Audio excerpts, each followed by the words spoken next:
Hello and good evening or good morning or good afternoon or good whatever time of night or day it happens to be, wherever you happen to be. Welcome to Republic News. I'm your hostess, Liviana. This episode of Republic News, I am again joined by my boyfriend, known variously as Lunar 5, Lord Flappy Hat, and Pepper. And in this episode of Republic News, we will be concluding our discussion of Andrew Yang's policies. There are about 10 minutes or so left in the discussion that we did. And after that, I will be addressing certain other things that I touched upon in the very first episode of Dang Yang and his gang in more detail. And so after the intro, we'll be back. Intro.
So, welcome to the fourth and theoretically final episode of Dang Yang and his gang. As I stated in the teaser before the intro, my boyfriend and I, Pepper and I, will be covering about 10, maybe a little more minutes, and then I will go into some further discussion solo.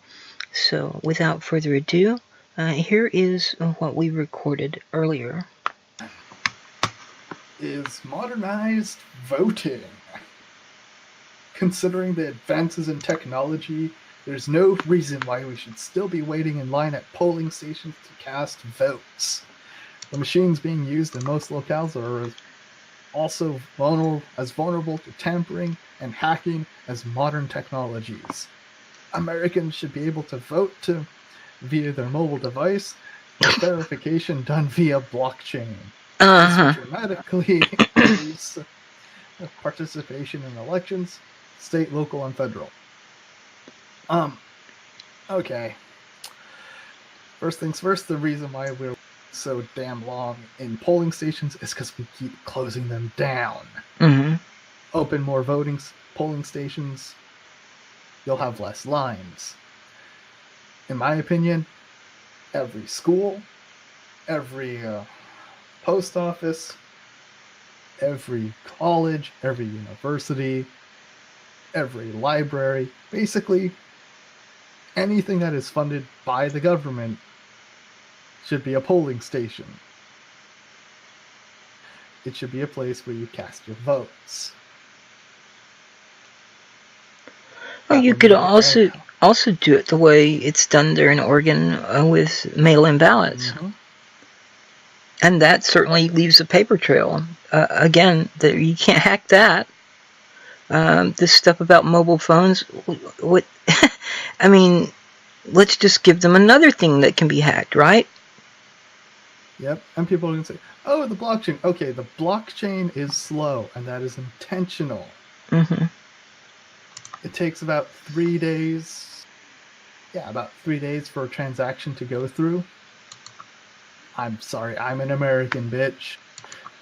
When I want to buy something off Amazon, I want to know the transaction's going through immediately. When I cast a vote, I want to know. My vote counted, my vote went through.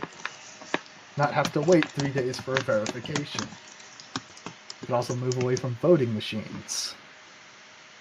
Like, just make voting machines outright illegal. And stop using them. I don't use those machines. This is using technology to solve a problem which really shouldn't exist. And it's the technology which has allowed the problem to exist in the first place. Yep. That's all this is. We found a problem which we made. Let us use technology to fix it. But you made the problem. Yes! Making taxes fun. Currently, paying taxes is a slog. Well, I got TurboTax and I don't make enough to pay their little fee, so taxes is fun for me. Instead, let's make it a celebration. I demand pot and pie and cake. And pizza. Celebration. And pizza. For making it a true celebration. Basically, he wants to change, let's make it a celebration. Revenue Day, the day taxes are due, should be a federal holiday. So basically, the last day you can pay your federal taxes would be Revenue Day. Make taxes fun. That's such a stupid... Let's have a holiday and celebrate when we pay our taxes. Why would we celebrate? Why would we celebrate? Each American should be able to direct % of their taxes to a specific project. During Revenue Day, these projects will be highlighted, showing what exactly America's money was able to accomplish during the previous year. They already do that. You can look at the budgets. Unless you want like a full breakdown, which I think he wants. I mean, which is what I think he's trying to get at. But, good luck getting a full breakdown on the military budget, eh? Initial profiles of the next year's budget of next year's projects will also be announced so people can get excited for them. Yeah, I don't know. I mean, I think, in Australia they do this thing called Democracy Day, and they have democracy sausages and stuff like that, which is the day... Fries? I don't think so. This is the day that they cast their votes, and they call it Democracy Day, and they sell what are called democracy sausages, which are, they're smoked sausages or whatever, that kind of sausage, and people go out to vote, and they go get their democracy sausage, and they, do the thing. I think the people that sell the democracy sausages are political parties and stuff like that, so that's a little bit of fundraiser for the political parties. I demand they have freedom fries. The day after they started that shit, back in, 2003, 2001, whenever it was, that the United States was going to go in and invade Iraq, and the Republican congressman or whatever was up there going, we're going to have freedom fries instead of French fries. We're going to distribute. So the very next day, I went into one of the local restaurants, and in a very loud voice, I ordered French fries with French salad dressing to dip them in. fucking communist.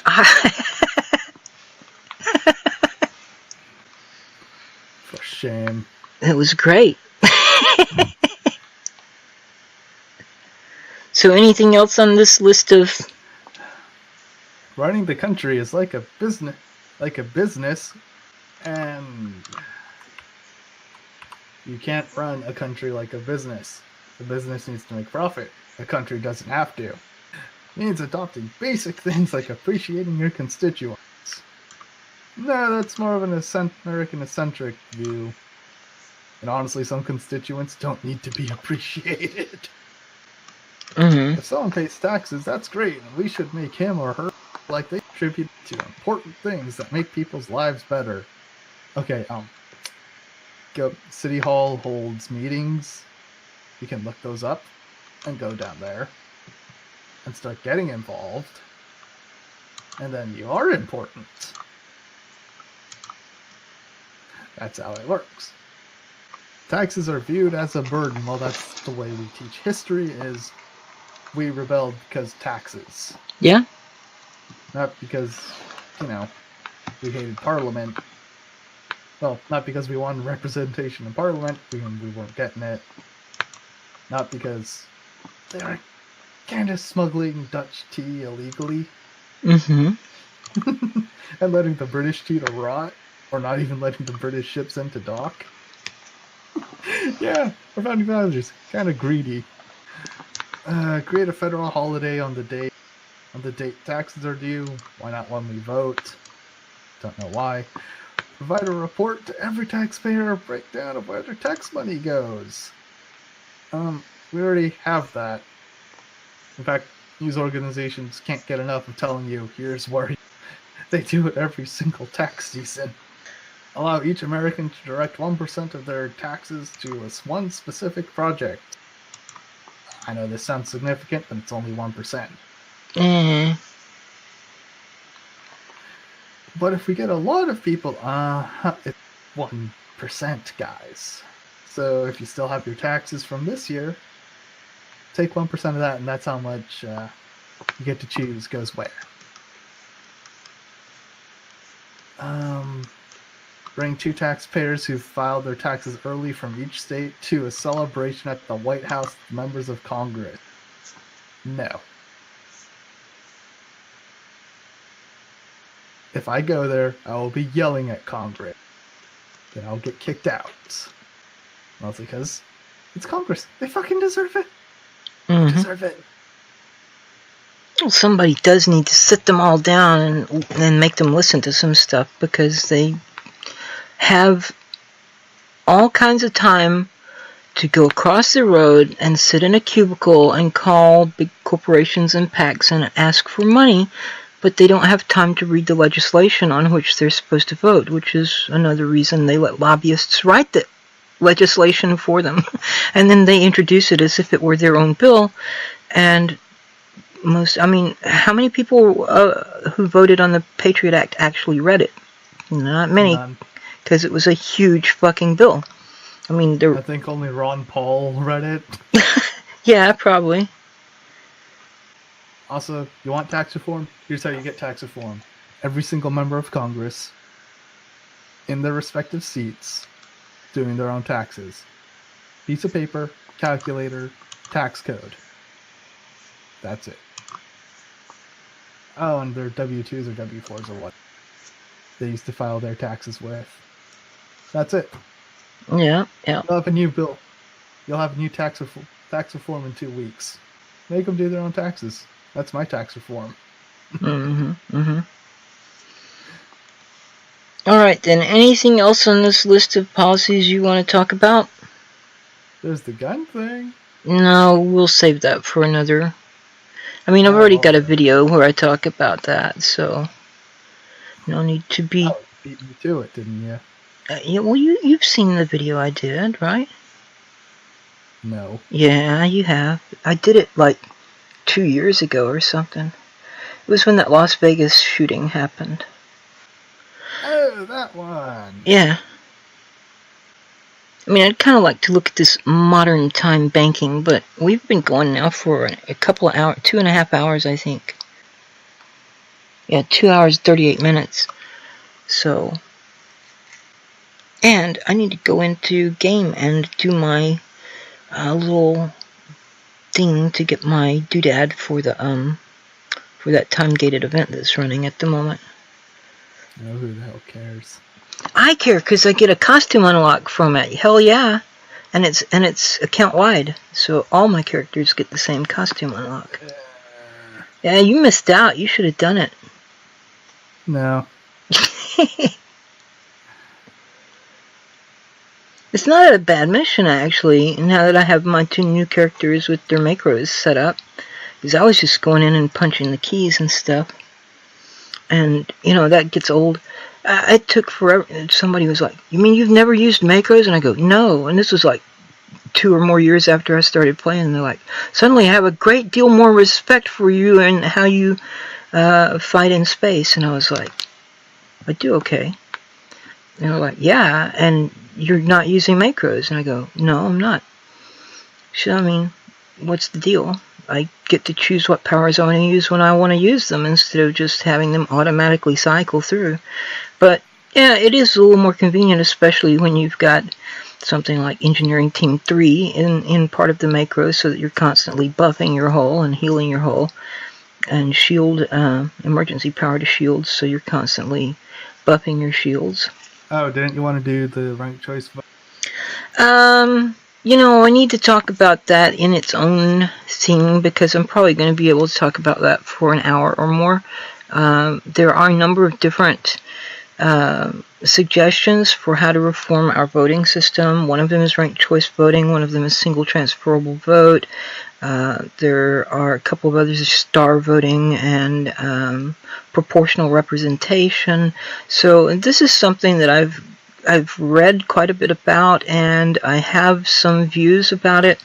So I'd like to, hey, you bite your tongue, T-Bomb. Nobody's better than Spock. Well, mirror Spock. He says Anakin is better than Spock, and I'm like, no fucking way. But anyway, so, yeah. This is pod racing. That was a cool little game. I remember that game. I had it with one of my computers. There was an area you could hit this bump just right and wind up on the other side of the map. And I mean, like, underneath the map. Basically, you were in a place where if you did it just right, you could sit on the edge of this infinite abyss and kind of swirl around it. But if you did it wrong, you would fall into the infinite abyss and die, and you got restarted. But it was cool to sit on the edge of the infinite abyss. And there were places where you could go out into the desert off the track and hang around out there and get behind the mountains and stuff and look behind the map and see, the foundational ground that they built the entire map on. That was pretty cool. Anyway. Oh, that's scary as hell. What? News and information ombudsman. Basically, I'm just going to skip to the... Actually, I'll just read it. What is it? Fake news is a rampant problem. Online media market incentivizes reward, clickbait, and controversy, even as our social media feeds send us more and more outrageous stories to incite a reaction. The rewards for publishing inflammatory content are high with no real penalty. At the extreme end, those who wish to misinform the American public can do so with little fear of repercussion. The lack of trusted news increasingly isolates us in information silos that hurt our democracy. We must introduce both a means to investigate and punish those who are seeking to misinform the American public. If enough citizens complain about a particular source of information, and news is demonstrably and deliberately false, there should be penalties. I will appoint a new news and information ombudsman with the power to fine egregious corporate offenders. Oh, goody. Does this mean we can finally get rid of Fox News? And MSNBC? And CNN? And Yeah, all of them. They're all fake news. If this didn't come with Orwellian, if this wasn't so damn Orwellian, I'd be all for it. Yeah. One of the main purposes of the Ombudsman will be to identify sources of spurious information that are associated with foreign nationals.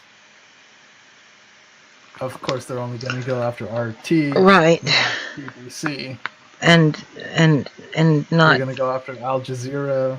Why not? Why not go after the Washington Post, which is funded by the Central Intelligence Agency? Because they're not foreign nationals. Well, might as well be.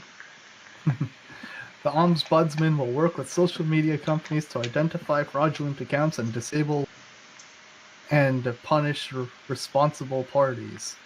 The Ombudsman will be part of the FCC. Look, I like the idea, but at the same time, especially since it, we'll get rid of Fox News, MSNBC, and CNN.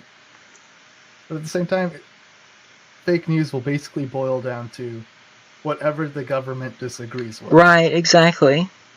Yeah. It is Orwellian as fuck. All right then. So I think we've covered quite a lot of this. I mean, this is a page of stuff with links to various policies and so forth. We haven't covered all of it by any means. I think we might have gotten about half, maybe. No, not even half. All these policies are in neat, 3 columns, but not even a third.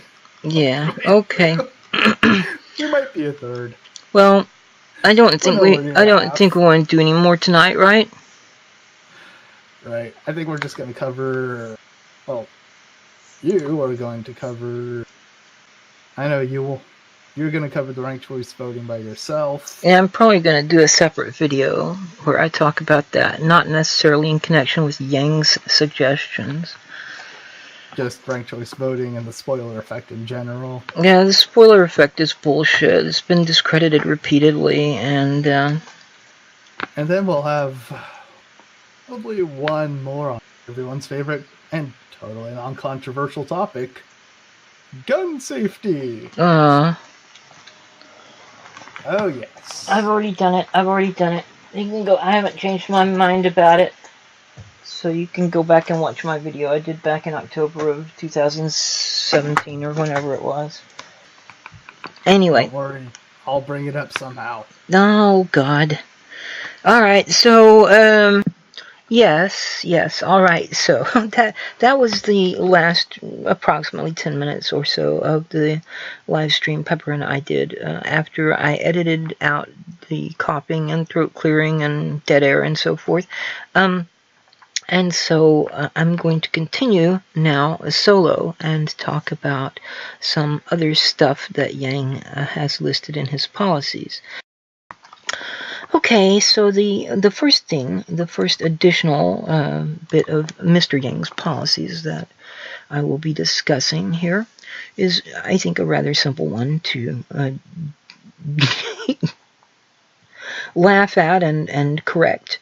That is to extend daylight saving time all year. Now, at one point in here, it's going to quote him, and he uses the vernacular name, daylight savings time, which is incorrect. The correct name of this timekeeping convention is daylight saving time. Not daylight savings time, but daylight saving time. Most of the page where it uses the term, it has it correct. And, this is a minor issue, and it's no big deal, but it is kind of a pet peeve for me and some other people. So let me read the brief here.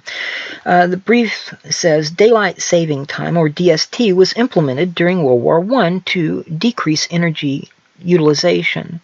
While modern technology, specifically air conditioner units, makes the energy savings a wash, there are a lot of other benefits to the extended daytime hours. Now, I'm going to pause right here and say, there's no such thing as extended daytime hours as a result of timekeeping conventions, Mr. Yang. we're going to talk about natural rhythms and seasonal cycles, which you, as an urban or suburban person, likely haven't ever really paid that much attention to. And that's, that's typical for people who live in urban and suburban environments. You don't tend to notice these things as much as people who live in rural or wilderness areas. I've lived in both. And so I am aware of these cycles and rhythms, and I'm going to explain them to you, but let me continue reading your brief and the rest of this page first. While mornings are darker, evenings are lighter for longer. No, evening is the first part of the night. And there's another thing here where you say, shop at night when it's still light out. No. Night is dark, period. It doesn't start at a certain time of day, regardless of what timekeeping convention you try to use. Night begins, evening is the first part of the night, morning is the last part of the night, and morning is the first part of the day, and afternoon is the last part of the day. That doesn't matter as far as 4 o'clock, 5 o'clock, 6 o'clock, none of that. Irrelevant.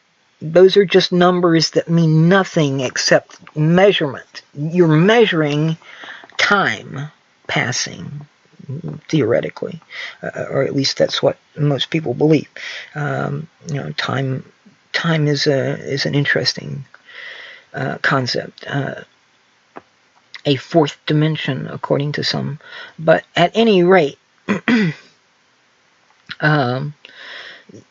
the theory behind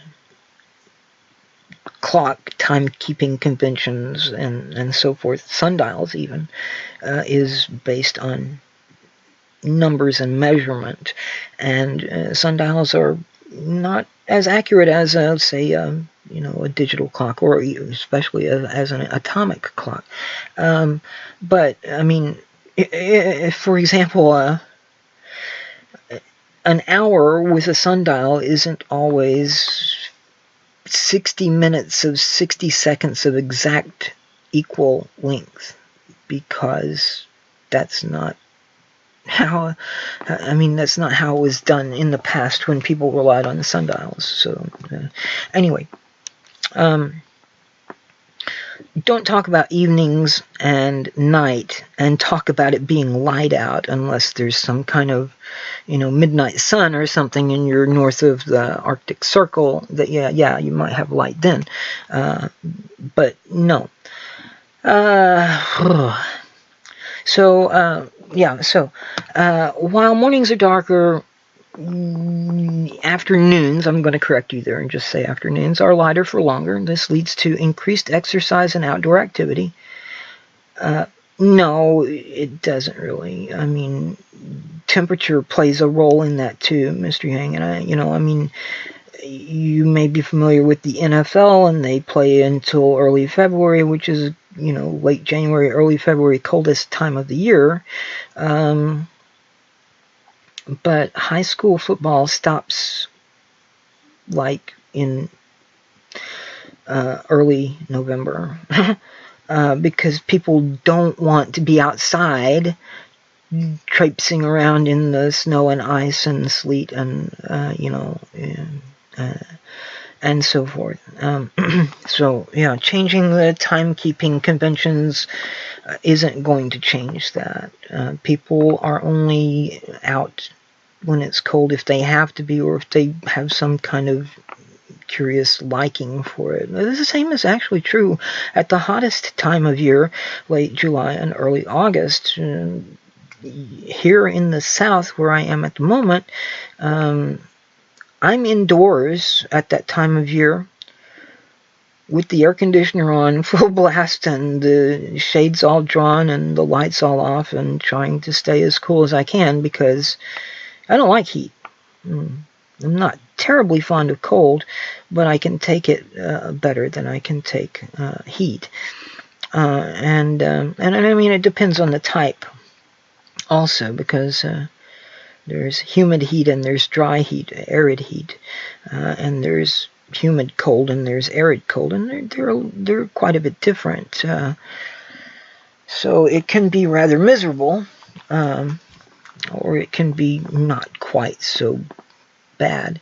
But either way, extremes of heat and cold are not times to be outdoors for most people, unless they have to be or have some predilection for it, I guess. He goes on. Lower crime as the amount of time people are out in the dark decreases. Yeah, but no, it doesn't. And again, we're going to talk about natural rhythms and seasonal cycles here in a moment. Increased economic activity as people are more likely to shop at night when it's still light out. No. It's not light out at night. Night is when it's not light out, Mr. Yang. Day is when it's light out. Sorry, that's just the way it is, buddy. But yeah, okay, maybe so. Maybe, I mean, some people, maybe even a majority of people are more likely to shop when it's still light out. I myself prefer the nightlife, and I'm not the only one who does so. I mean, I would be delighted if I could go to the bank and the post office and the courthouse and take care of all my business at 3 o'clock in the morning, rather than, sometime during, quote, normal business hours, end quote. But, that's another topic. So, I mean, yeah, maybe so. But again, fucking with the clock isn't going to change that. This is, and again, we'll talk about this I will talk about this in just a moment. Natural rhythms, seasonal cycles, and nocturnal diurnal cycle as well. He goes on and he says, fewer traffic accidents as it's easier to drive in sunlight. And again, maybe so for some people and not necessarily for all people. I, again, prefer the nightlife, and I prefer to drive in the night, and I don't like light shining in my eyes from the sun. And I'm a night person. I'm sorry. What can I say? I mean, I used to have a shirt when I was in high school that said, "I may rise, but I refuse to shine." Right? Because I'm not a morning person, and I'm not a daytime person, especially during the hotter part of the year. I am typically nocturnal in the warmer months, and would be nocturnal in the colder months if the insulation in this house were sufficient, shall we say. Additionally, removing the transition between the different times would decrease traffic accidents that result from people being tired. Again, the tired... Well, I'll get back to that here in just a few minutes. Maybe so. I mean, yeah, sure. I mean, it would, but that's just not having the transition between the two different timekeeping conventions. It doesn't have anything to do with one of them being preferable to the other, because they're not really. And in fact, I would say it's the exact opposite of what you've advocated for here. Daylight saving time is the altered time. Standard time is better because we would get the hour back that we gave up temporarily when we moved forward to... Well, I'm talking about it now, so here I'll just go on and keep reading here, and when I come to the quote from you, I will address that. Alleviate the increase in heart attacks seen following the time change. And I think that's more, again, I think that's more changing to daylight saving time, not from daylight saving time, because get less sleep, you're more tense, hypertension and stress and that kind of stuff, yeah. Prevent us from needing to reset our clocks, a minor annoyance, but an annoyance. And I agree with you here, Mr. Yang, that it's ludicrous. There's no need whatsoever to do this anymore. And if there ever were, and I dispute that there ever were, that there ever was, prevent us from being late to work or exceedingly early, depending on the season. Okay, maybe, yeah. I mean, I'm not going to take issue with that one. Now, here's a quote from you, and this is the quote where you use the conventional vernacular name of this convention, daylight savings time. It's not daylight savings time, it's daylight saving time. But this is nitpicking, and I'm not going to bother too much about that. I just pointed out that's the switch from daylight savings time. I'm just going to correct as I read. The switch from daylight saving time literally kills people in accidents every year because people are drowsy. I would advocate for a permanent adoption of daylight saving time. No more hour switching. Let's just pick the time and stick to it. Okay. Whoa. Now here's where I'm going to pause, and I'm going to... The switch from daylight saving time does not result in people being drowsy, Mr. Yang. It's the switch to daylight saving time which results in people being drowsy. Why? Spring forward, fall back. You set your clock forward an hour in the spring. That means you're going, theoretically, at least trying to go to bed an hour earlier, but definitely getting up an hour earlier if you have to go to school or work or whatever at that certain time. Yeah. So you're getting up an hour earlier and you're still sleepy because your circadian rhythms are used to the other timekeeping convention. So you would normally be getting up an hour later and you would have gotten a full night's sleep. But now, because you're struggling to go to sleep earlier and usually not succeeding, you're waking up an hour earlier, not fully rested, an hour less sleep than you would, anywhere from 15 minutes to an hour less sleep than you would have gotten, and therefore you are tired and drowsy. And yes, you're more likely to have an auto accident when you're drowsy than when you're fully rested. Yes, this is true. But you're wrong in saying it's the switch from daylight saving time. It's the switch to daylight savings time.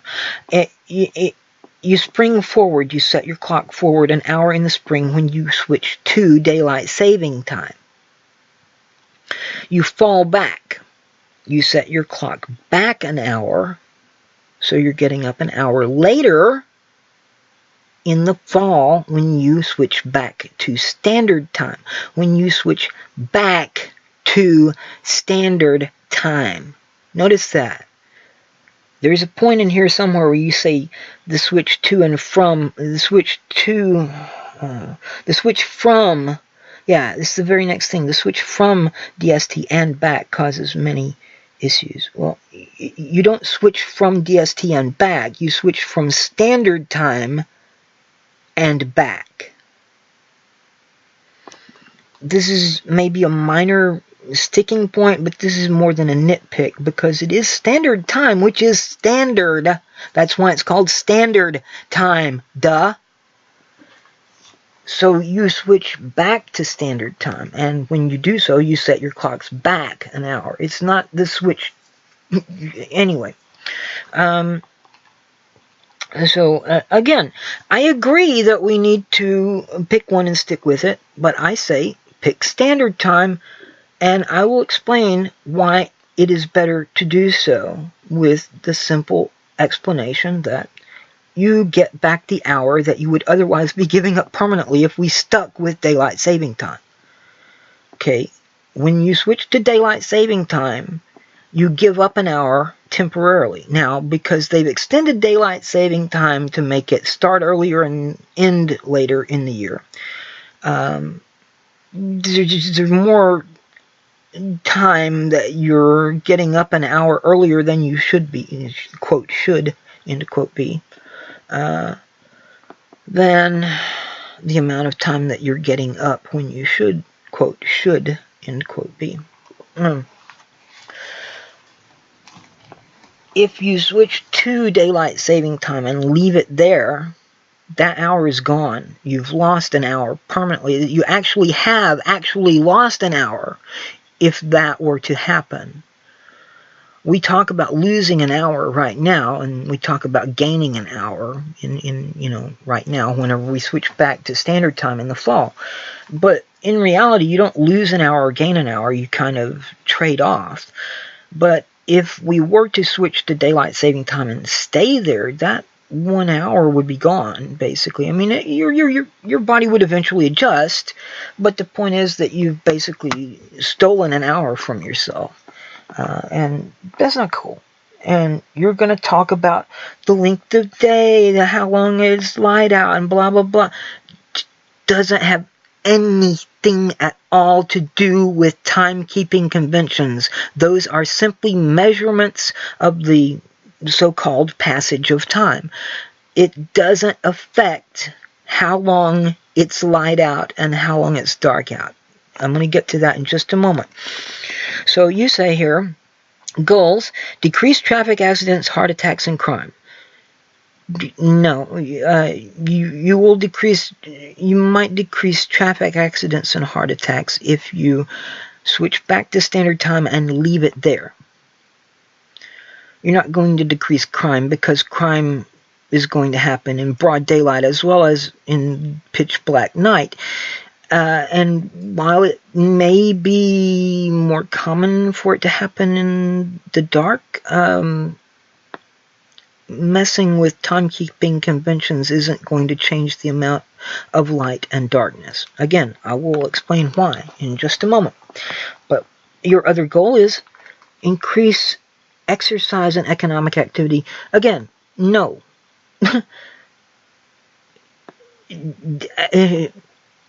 Temperature is as much a factor as light and darkness. Heat and cold. Again, at the extremes, I don't want to be outside, whether it be exceedingly hot or exceedingly cold. And I can usually take cold a bit better, as I think I've said already. But again, it depends on whether it be arid or humid, because they're different. Arid heat is different from humid heat, and arid cold is different from humid cold, and sometimes it's miserable. Humid heat, ugh. You open the door and it's like being hit in the face with,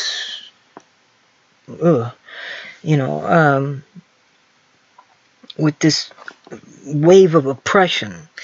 Arid heat, I mean, it's not quite so bad, but you do have to take care of your skin in that sort of an environment. That's why when you go down into the valley, Phoenix and Mesa and that area, Tempe and whatnot, you will find a lot of the outdoor dining areas that have these little kind of mist spritzers up above that will periodically spritz you as you're sitting there eating with moisture to protect your skin, from drying out. Your guiding principles, you say, are common sense. Well, buddy, I got to tell you, common sense and logic are two different things, and common sense is often exceedingly illogical.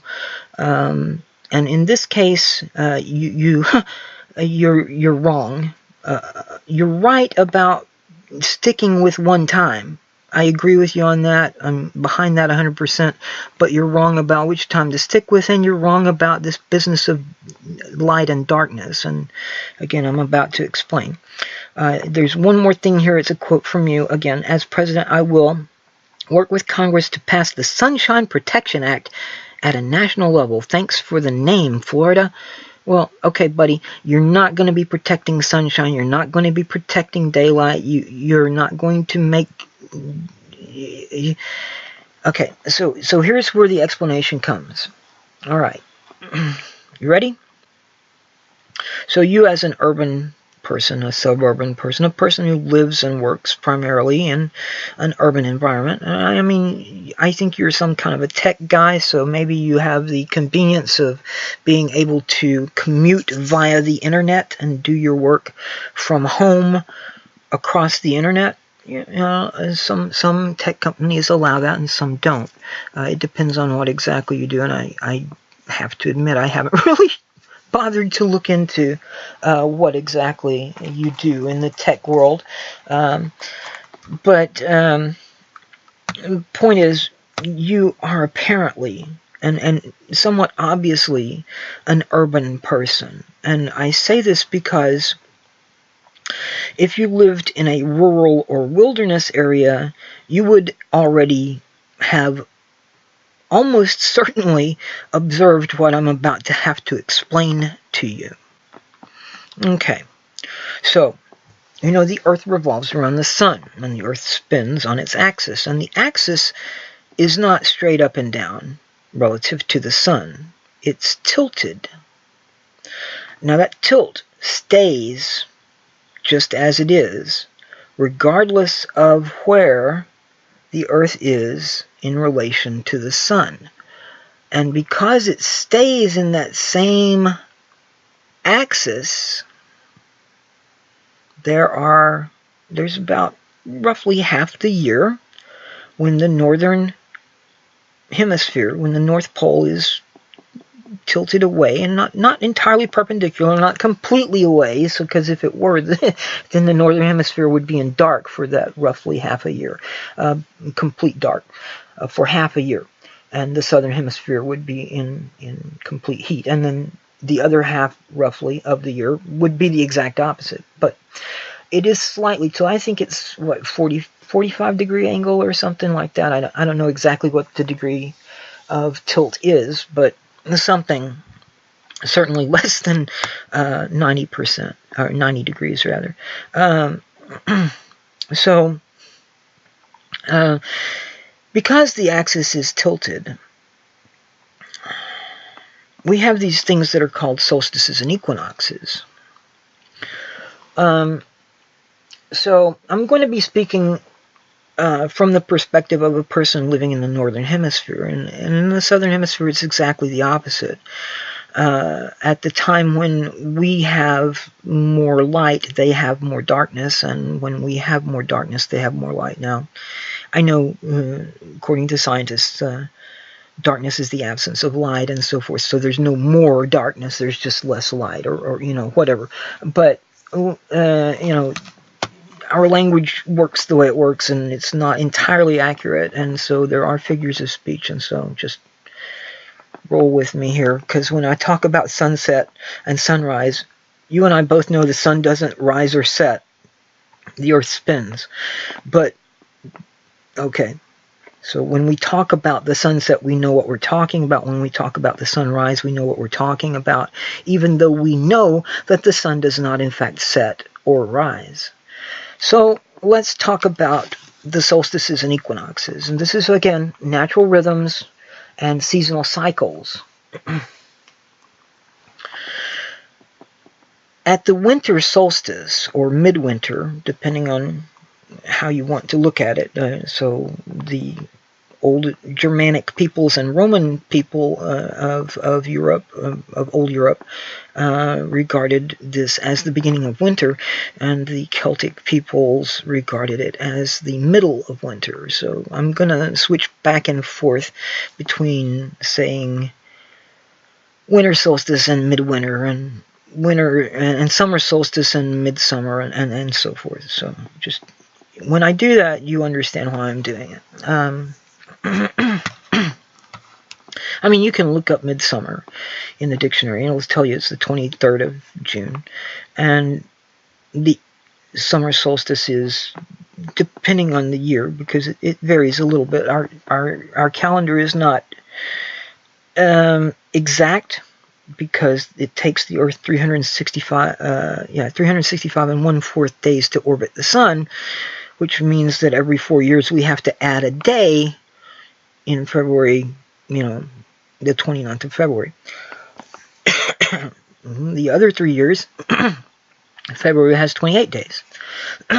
So we add that one day in leap year to kind of reset the calendar, basically, back to what it's supposed to be. Now, there's also a thing called the recession of the equinoxes and so forth, but we're not going to get into that because none of us are actually going to live long enough to witness that happen, probably. I mean, I don't know when the next change is supposed to be, but it's several thousand years away yet, I think.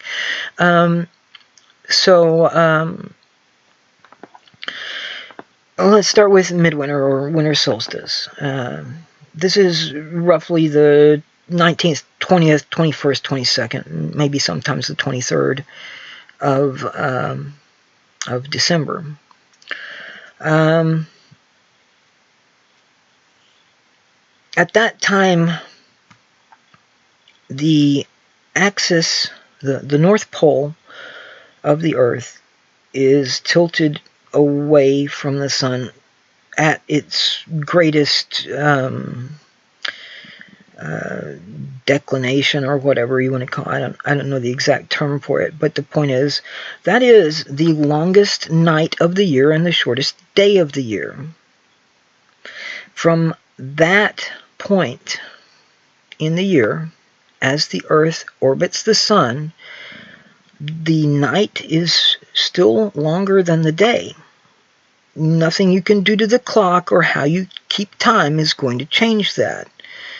Unless you decide that an hour isn't 60 minutes of 60 seconds of exact equal length, or something like that, like use a sundial or something instead of a digital clock or an analog clock or an atomic clock, or if you they used to do this in the medieval period. I mean, an hour wasn't necessarily 60 minutes of 60 seconds of exact equal length, but we don't do that now. And even if you did, it would just be a measurement convention. It wouldn't actually change the duration of day and night. The same is true with your daylight saving time and standard time. That doesn't change the duration of darkness and light. Half of the year, more or less, it is dark for a longer period of time than it is light. And half the year it is light for a longer period of time than it is dark. Now that's roughly half, because there is the equinoxes. There are the equinoxes as well. So the longest night of the year, the shortest day of the year for us here in the northern hemisphere is the winter solstice, or midwinter.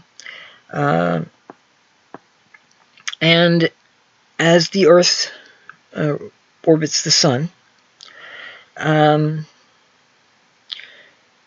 coming on through late winter and into spring, and to the point of the vernal or spring equinox, vernal equinox or spring equinox, or mid-spring, if you will, the amount of time spent in darkness in the northern hemisphere is greater than the amount of time spent in light. Nothing you can do to the clock or how you measure time is going to change that. Sorry, that's just not how it works. That's nature. When you get to the vernal equinox, the spring equinox, the mid-spring, whatever you want to call it, the amount of time that is dark is roughly equal to the amount of time that is light. Equinox, nox, night, equal, so equis, equal, and nox, night. So day is equal to night, roughly. There are a few seconds or something variation depending on what year it is, and whatever. But roughly equal length, day and night. As the Earth continues to orbit the sun, and goes on through spring and into summer, we come eventually to the summer solstice, or midsummer. Now, again, so March is spring equinox or mid-spring. 19th, 20th, 21st, 22nd, maybe the 23rd. In June, we come to midsummer, 19th, 20th, 21st, 22nd, maybe sometimes the 23rd of June, midsummer or summer solstice. The North Pole is tilted more toward the sun. Now, the pole hasn't changed in any way. That axis remains relative. I mean, it kind of wobbles. The Earth wobbles on the axis, but it basically stays in the same axis. The same degree of tilt. It's just that because of the position of the Earth in its motion around the sun, some parts of the year have the North Pole tilted more toward the sun, and some parts of the year have the North Pole tilted more away from the sun. That results in either longer period of light or a longer period of darkness. Nothing you can do to the clock or how you measure the so-called passage of time is going to change that, Mr. Yang. That's not how it works. This is nature. The president cannot control nature. The Congress cannot control nature. If by some miracle of technology there came a point in the future when it were possible to set the Earth on an axis that was exactly straight up and down relative to the sun, instead of being tilted, that would be a very bad idea. It would mess up growing seasons and mating seasons and all kinds of things. Don't, future generations, if there be any, and you ever come to this point, don't do this, please. It would be stupid. So you can't change that, Mr. Yang. There is half of the year when it's going to be longer day than night, and half of the year when it's going to be longer night than day. Right, it's roughly half the year in each case, because you do have the equinoxes again.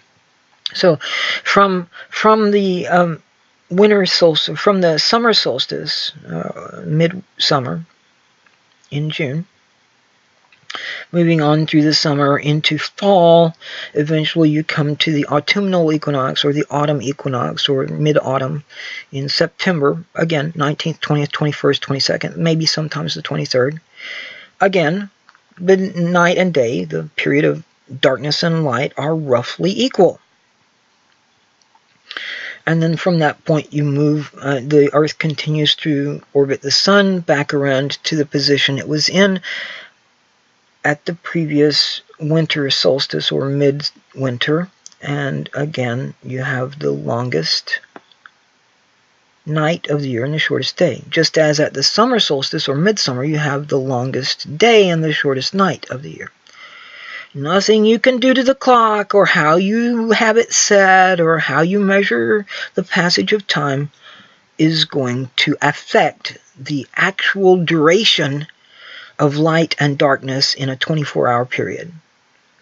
That just happens because of the Earth orbiting the sun. Now again, I'm not by any means saying that you're stupid. I'm saying you're an urban person, you're a city boy, and you don't understand how things work because you haven't really been exposed to an environment where you had to pay attention to it. You haven't grown crops. You haven't been a farmer. You haven't been a rancher. You haven't observed the natural rhythms of animals and plants, and you aren't aware of it because you've never had reason to pay attention to it, except insofar as you get annoyed by daylight saving time and standard time changes, which are nothing more than timekeeping conventions. They have nothing to do with the duration of light and the duration of darkness in a 24-hour period. That is nature, not timekeeping conventions. Now, yeah, one of the reasons that this was done was to make it so that people had more time in light in the afternoon. But the amount of light didn't change because of the changing of the clock.